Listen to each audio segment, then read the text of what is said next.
Good morning, students. Today we will start our next chapter, parties and the party system in India. कि जो आपका party system है, मतलब किस तरीके से हमारे इंडिया में जो पार्टी है उनका उदय हुआ और किस तरीके से जो पार्टीज़ हैं उनका रोल क्या होता है, वो हम इस चैप्टर में पढ़ेंगे. जनरली जो ये आपका चैप्टर है वो CBSE के द्वारा चैप्टर नंबर 2 और 5 जो उन दोनों को मर्ज करके बनाया गया है. तो firstly we have to discuss about the political party कि जनरली आपकी पॉलिटिकल पार्टी होता क्या है. हमें कोई भी चैप्टर स्टार्ट करने से पहले उसका एक बेस पता होना चाहिए, तो आज हम उसका एक सबसे पहले उसके इंट्रोडक्शन के बारे में देखते हैं. फर्स्ट वन, जैसे पॉलिटिकल पार्टी है तो political party is a group of the people who come together to contest elections and hold power in government. Simple अगर मैं बात करूँ तो पॉलिटिकल पार्टीज़ है जो वो जनरली होता क्या है, एक लोगों का एक ऐसा समूह होता है जो सब मिलकर किस चीज़ में, जो इलेक्शंस हैं उनमें पार्टिसिपेट करते हैं and hold the power in the government, और जो गवर्नमेंट है उनमें अपनी पावर को एग्जीक्यूट करते हैं. फॉर एग्जांपल, जैसे आपके यहाँ पर इलेक्शंस होने हैं लोकसभा के, तो यहाँ पर 4 पॉलिटिकल पार्टीज़ ने पार्टिसिपेट किया आपके इलेक्शन में. उसके बाद उन चारों में से जिसको भी मेजोरिटी के बेसिस पे सबसे ज़्यादा वोट मिलेंगे तो वो आपकी एक रूलिंग गवर्नमेंट बन जाती है. मतलब वो आपकी एक पावरफुल पार्टी बनकर और आपकी गवर्नमेंट को रूल करती है. तो इस तरीके से जो पॉलिटिकल पार्टीज़ है वो हमारे लिए काफ़ी इंपॉर्टेंट फैक्टर होती है किसी भी कंट्री को रन करने के लिए. अगर मैं इसकी कुछ कंपोनेंट्स की बात करूँ कि पॉलिटिकल पार्टीज़ के कंपोनेंट क्या होते हैं, तो फर्स्ट वन उसका लीडर, मतलब जो पॉलिटिकल पार्टी का हेड होता है. सेकंड वन उसके एक्टिव मेंबर्स कि उसमें कितने मेंबर्स और वो किस तरीके से वर्क करते हैं. थर्ड वन उसकी फॉलोवर्स, मतलब हम जो ऑर्डिनरी पर्सनस हैं वो हम क्या है, उसके फॉलोवर्स हैं, क्योंकि हम सब मिलकर अपनी जो पार्टी हैं, जो लोकसभा है जैसे फॉर एग्जांपल, उसके मेंबर्स को चूज़ करते हैं, तो वो एक्टिव मेंबर्स हो गए. और वही एक्टिव मेंबर्स अपने में से एक प्राइम मिनिस्टर को चूज़ करता है, तो वो हमारे लिए क्या बन जाता है, एक लीडर बन जाता है. तो इस तरीके से जो पॉलिटिकल पार्टीज़ हैं उनमें हम लोग 3 कंपोनेंट के बारे में सबसे ज़्यादा ध्यान रखते हैं. इसके अलावा मैं बात करूं कि इसके फंक्शंस क्या होते हैं, तो पॉलिटिकल पार्टीज कंटेस्ट इलेक्शंस, ये पार्टिसिपेट करती हैं, जो भी इलेक्शंस होते हैं उनमें इनका पार्टिसिपेशन होता है. Second one, political parties put forward different politics and the programs, और जो पॉलिटिकल पार्टीज होती है वो अलग अलग जो पॉलिसीज होती हैं, जो प्रोग्राम्स होते हैं उनको रन कराते हैं. जितने भी हमारे यहाँ की पॉपुलेशन है किसी भी एक पर्टिकुलर एरिया की, वहाँ पर उन लोगों की वेलफेयर, सोशल वेलफेयर के लिए वर्क करते हैं, उनके लिए ऐसी पॉलिसीज़ बनाते हैं जो लोगों की ग्रोथ में हेल्प करें उनके लिए.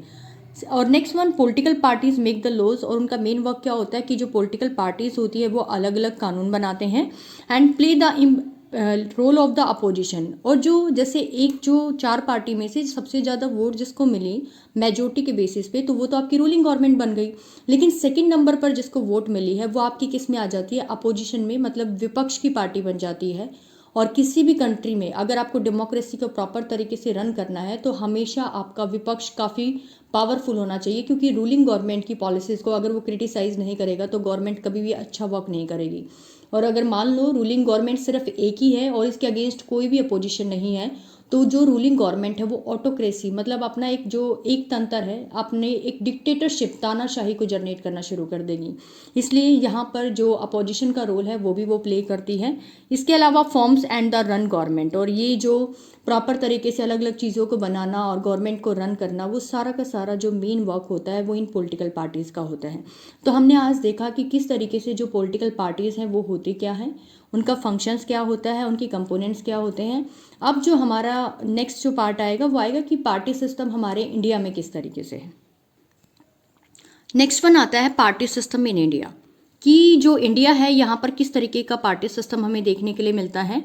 तो यहाँ पर India has a multi party system. हम सबको पता है कि इंडिया में एक मल्टी पार्टी सिस्टम है, मतलब कोई एक पॉलिटिकल पार्टी नहीं है.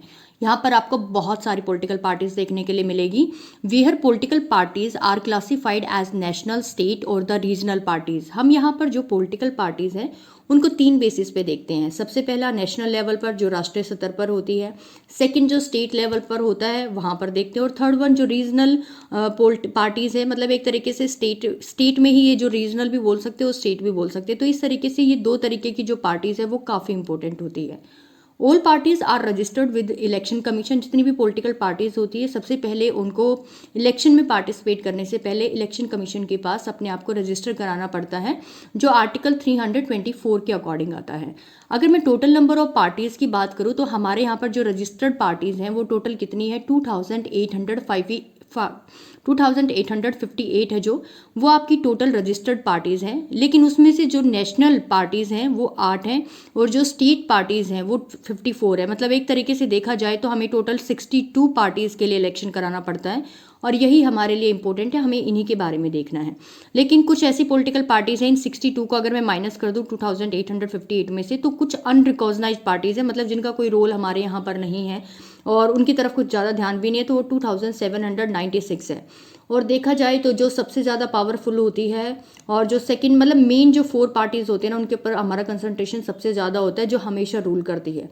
जैसे फॉर एग्जांपल मैं इंडिया की बात करूँ तो कांग्रेस पार्टी है जो, वो दिसंबर 1885 से हमारे यहाँ पर है और उस टाइम से लेकर और आज तक वो पावरफुल है। बस बीजेपी गवर्नमेंट आज के टाइम में दोबारा से रूल कर रही है। अगर फर्स्ट कांग्रेस है तो सेकंड यहाँ पर बीजेपी है, लेकिन इसके अलावा अगर हम और पॉलिटिकल पार्टीज की बात करें तो वो इन कांग्रेस और बीजेपी के कंपैरिजन में इतना ज़्यादा पावरफुल नहीं है। अब जो नेक्स्ट वन आता है वो आता है इलेक्शन कमीशन ऑफ इंडिया। देखो आपने ये तो देखा कि पॉलिटिकल पार्टीज होती क्या हैं और किस तरीके से वो वर्क करती हैं, लेकिन इन पॉलिटिकल पार्टीज को यहाँ पर पार्टिसिपेट करने के लिए कौन रजिस्टर्ड करता है, अब हम वो देखेंगे।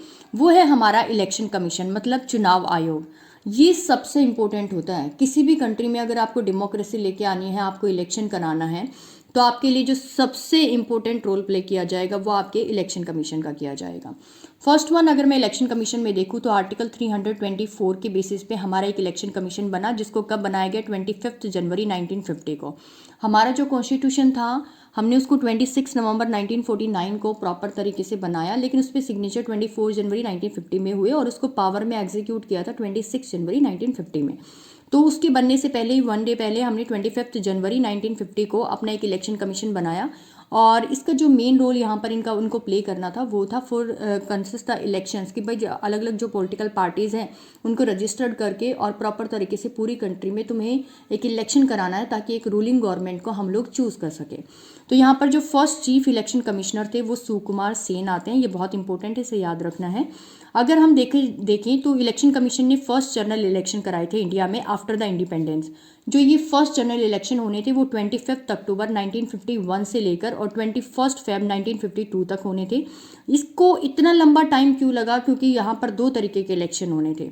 फर्स्ट वन विधानसभा के इलेक्शन थे और दूसरा हमारे जो लोकसभा है उनके इलेक्शन। इन दोनों इलेक्शंस को कंबाइन करके हमें एक इलेक्शन कराना था, जिसकी वजह से अभी मैं ये भी बताऊंगी कि इतने लंबे टाइम के पीछे इलेक्शन कमीशन का क्या रोल था, क्योंकि हम एक नॉन डेमोक्रेटिक कंट्री से बिलोंग करते थे पहले, क्योंकि 1947 में जब हमें फ्रीडम मिली तो उसके बाद जब हमने डिसाइड किया कि हम अपना खुद का कॉन्स्टिट्यूशन बनाएंगे, इनफैक्ट डेमोक्रेसी को सेटल करेंगे, तो हमारे सामने समस्या थी कि हमारे पास जो ये पॉपुलेशन है इसको किस तरीके से रजिस्टर्ड किया जाए, किस तरीके से राइट टू वोट दिया जाए। तो उन सबको देखते हुए पहले वो सारा का सारा जो एक इलेक्टोरल रोल था, मतदाता सूची हमें प्रिपेयर करनी थी और लोगों को बताना था कि आपको किस तरीके से अपने लीडर को चूज़ करना है। उन सब चीज़ों को लेते हुए और पॉलिटिकल पार्टीज़ को रजिस्टर करते हुए हम लोगों को 1950 से लेकर 1951 तक का जो टाइम पीरियड है वो लगा पहले इलेक्शन को हेल्ड कराने के लिए। लेकिन जब बाद में इलेक्शंस हुए हमारे इस टाइम पीरियड के बीच में, तो उसके बाद उन इलेक्शंस को कराना, फिर उस वोटिंग सिस्टम के थ्रू उसको काउंट करना, क्योंकि पहले हमारे पास बैलॉट पेपर होता था, हम उसके बेसिस पे ही इलेक्शन कराते थे, बाद में ईवीएम सिस्टम आया था। तो यहाँ पर लोकसभा और विधानसभा, मतलब लोकसभा के लिए 482 सीट्स के लिए इलेक्शन कराना था और जो आपकी विधानसभा है उसके लिए हम लोगों को 3200 के अराउंड जो एमएलए थे उनके लिए इलेक्शन कराना था। यहाँ पर 2 बेसिक रिक्वायरमेंट थी हमारे इलेक्शन कमीशन की। पहली तो डिलिमिटेशन और drawing boundaries of the constituency, कि हम लोगों को जो ये पॉपुलेशन है ना, क्योंकि अब डिवीज़न हो गया, कोई प्रॉपर स्टेट का कोई सिस्टम नहीं था, स्टेट भी बनाने हैं, तो हमें पहले एक बाउंड्री, एक लिमिट सेट करनी है कि कितने एरिया को हम एक कॉन्स्टिट्यूएंसी, फिर सेकंड, थर्ड, ऐसे करके हम कॉन्स्टिट्यूएंसीज में किस तरीके से डिवाइड करें।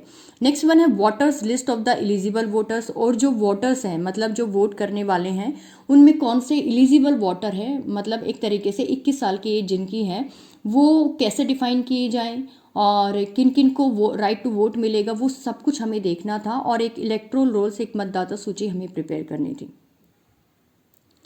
तो अभी हमने लास्ट एक इंट्रोडक्शन देखा था कि जो पॉलिटिकल पार्टीज़ हैं वो किस तरीके से थी। अब जो आपका चैप्टर नंबर 2 है, सबसे पहले हम इसको चैप्टर नंबर 2 से रिलेट करेंगे। तो चैप्टर नंबर 2 जो आपका था एरा ऑफ 1 पार्टी डोमिनेंस, मतलब एक पार्टी का प्रभुत्व यहाँ पर था, जो हम कांग्रेस के बारे में देखने वाले हैं। तो हमारे लिए जब हमें 1947 में फ्रीडम मिली तो हमारे सामने मेन समस्या थी चैलेंज ऑफ बिल्डिंग डेमोक्रेसी, कि हम डेमोक्रेसी है जो मतलब लोकतंत्र है जो उसको किस तरीके से स्थापित करें। तो देखो, किसी भी कंट्री को अगर फ्रीडम मिलती है ना, तो उसका जो सबसे पहला पॉइंट होता है वो होता है पोस्ट कॉलोनियल गवर्नमेंट, कि हम करें क्या आफ्टर उपनिवेशवाद की जो हमारी हम कॉलोनी रहे हैं, उसके बाद हम कौन सी सरकार बनाए, किस तरीके से रूल रेगुलेशन करेंगे। तो यहाँ पर नॉन डेमोक्रेटिक, बहुत सारी कंट्रीज कहते हैं हम ना कुछ नॉन डेमोक्रेटिक रूल को फॉलो करते हैं after the independence, but we need the government for national unity and reduce differences and conflict. मतलब जैसे सपोज करो, इंडिया ने तो पहले से ही डिसाइड किया था कि हम लोग अपना खुद का कॉन्स्टिट्यूशन बना के अपनी खुद की गवर्नमेंट बनाएंगे, लेकिन बहुत कंट्रीज हैं जिन्होंने ये डिसाइड किया था कि अभी हमें फ्रीडम मिली है तो अभी हमें टाइम चाहिए कि हम किस तरीके से अपनी डेमोक्रेसी को लेके आए। तो बहुत सारी कंट्रीज नॉन डेमोक्रेसी की तरफ जाती है और लोगों को बोलती हैं कि आप हमें कुछ टाइम दीजिए, 1 ईयर 2 ईयर या 3 ईयर, और उसके बाद हम लोग देखते हैं कि किस तरीके से हम यहाँ पर आपके लिए एक डेमोक्रेसी को सेटल कर सकते हैं। तो और उसके पीछे रीज़न भी है कि कुछ लोग नॉन डेमोक्रेसी को क्यों लेके आते हैं। अब तुम अपनी इंडिया को देख लो, 1757 में जब प्लासी का फर्स्ट वॉर हुआ, उस दिन से मतलब डायरेक्टली डोमिनेशन तो नहीं, लेकिन इनडायरेक्ट वे में उन्होंने बंगाल के एरिया में डोमिनेशन करना शुरू कर दिया था। तो उसके बाद से लेकर और जो एट प्रेजेंट 1947 तक का जो टाइम पीरियड था, उस टाइम तक लोगों ने बहुत कुछ सहा है। कभी टैक्सेस के बेसिस पे उनके साथ डिस्क्रिमिनेशन था, या कभी उनको राइट्स नहीं मिलता था, मतलब एक्सट्रीमली लेवल पर, ना सिर्फ इकोनॉमिक लेवल पर बल्कि पॉलिटिकल लेवल पर, इस मतलब एज वेल एज वहाँ पर मिलिट्री का जो लेवल है, जो सैनिक स्तर पर जो उनके साथ डिस्क्रिमिनेशन किया जाता था, उन सबकी बेसिस पे उनके साथ डिस्क्रिमिनेशन किया गया है। तो ऐसे लोगों को आपको एक ऐसी गवर्नमेंट देनी है कि जो लोगों के साथ इतने साल तक हुआ वो सब कुछ दर्द वो भूल कर और एक नई लाइफ की शुरुआत करे। तो यहाँ पर पोस्ट कॉलोनियल जो गवर्नमेंट है वो हमारे लिए काफ़ी इंपॉर्टेंट थी। तो यहाँ पर अगर मैं टाइप्स की बात करूँ तो जो स्टार्टिंग में कुछ लोग नॉन डेमोक्रेसी को फॉलो करते हैं, तो वो कई लोग कहते हैं कि हम नॉमिनल डेमोक्रेसी बना लेते हैं, मतलब नाम मात्र डेमोक्रेसी बना लेते हैं और आने वाले टाइम में हम परफेक्ट तरीके से तुम्हारे यहाँ डेमोक्रेसी स्टार्ट कर देंगे। कुछ लोग वन पार्टी का रूल स्टार्ट कर देते हैं कि चलो ठीक है, डेमोक्रेसी के नाम पर एक पार्टी को अलाउ कर दिया कि आओ भाई और पार्टिसिपेट करो और उसके बाद तुम यहाँ पर रूल करो, लेकिन वो इट्स नॉट ए डेमोक्रेसी। और कुछ लोग आर्मी के रूल को ही फॉलो करने लग जाते हैं। ठीक है, तो ये ऐसे कुछ कंट्रीज़ हैं जहाँ पर इन चीज़ों को, अलग अलग कंट्रीज़ हैं जिनमें इन चीज़ों को फॉलो किया जाता है। जैसे आर्मी का रूल आपने पाकिस्तान में देखा होगा, ठीक है, वन पार्टी का रूल आपने चाइना में देखा होगा। तो बहुत सारी कंट्रीज़ हैं जिनमें इन चीज़ों को आफ्टर इंडिपेंडेंस फॉलो किया गया था। All the promise of restoration, ये जो तीनों हैं वो ये कहते हैं कि हम आपको प्रॉमिस करते हैं कि हम जो डेमोक्रेसी है ना उसको दोबारा से रिस्टोर कर देंगे, दोबारा से स्थापित कर देंगे।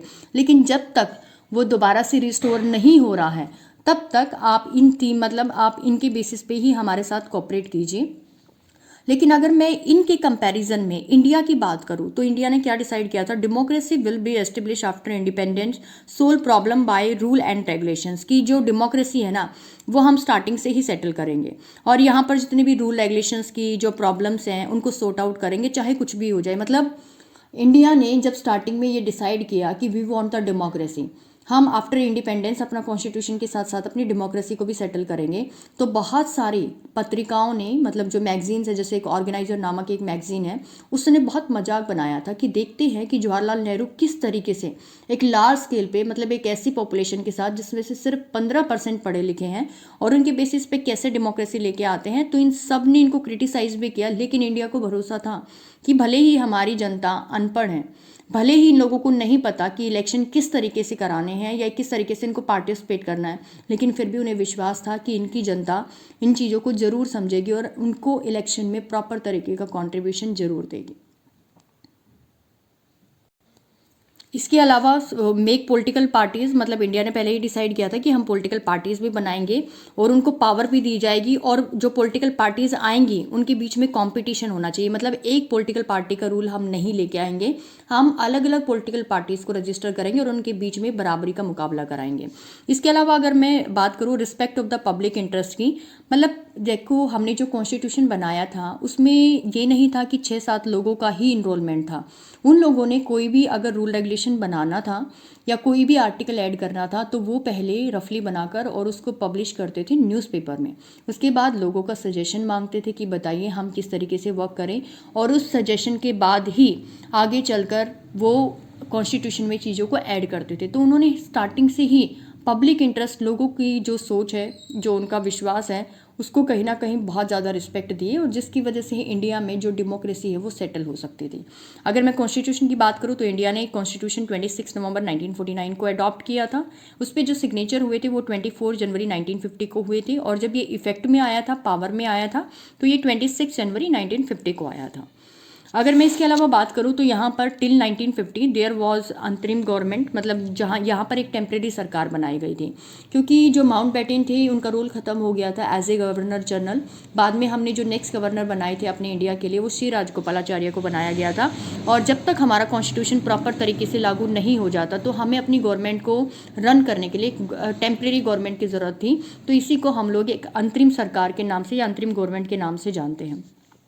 But after impose of constitution elected government was found by election. लेकिन हम सबको पता है कि जब हमारा कॉन्स्टिट्यूशन बन गया और हमने इलेक्शन कराया तो हमारी एक नई गवर्नमेंट आ गई थी, जिसको हम सब जानते हैं कि वो कांग्रेस थी, जिसने पहले 3 जनरल इलेक्शंस में 1952, 1957 और 1962 इन तीनों में एक मेजोरिटी के साथ अपनी गवर्नमेंट को रन किया था।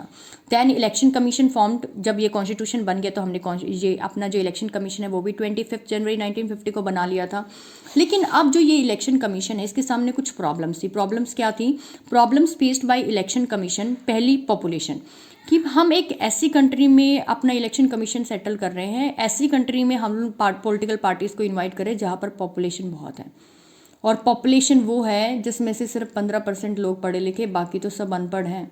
और एक अनएजुकेटेड पर्सन को किसी चीज़ के लिए कन्विंस करना थोड़ा सा मुश्किल हो जाता है, और हम उसको एक फैक्चुअल चीज़ों के द्वारा शायद नहीं समझा सकते। और सेकंड वन अगर मैं बात करूँ यहाँ पर तो यूनिवर्सल अडल्ट फ्रेंचाइजी, एक इंडिया ऐसी कंट्री थी जिसने आफ्टर फ्रीडम अपनी कंट्री में हर एक पर्सन जो 21 साल का है उसको राइट टू वोट दिया था। इनफैक्ट यूरोप की अगर मैं बात करूँ तो यूरोप एक ऐसी मतलब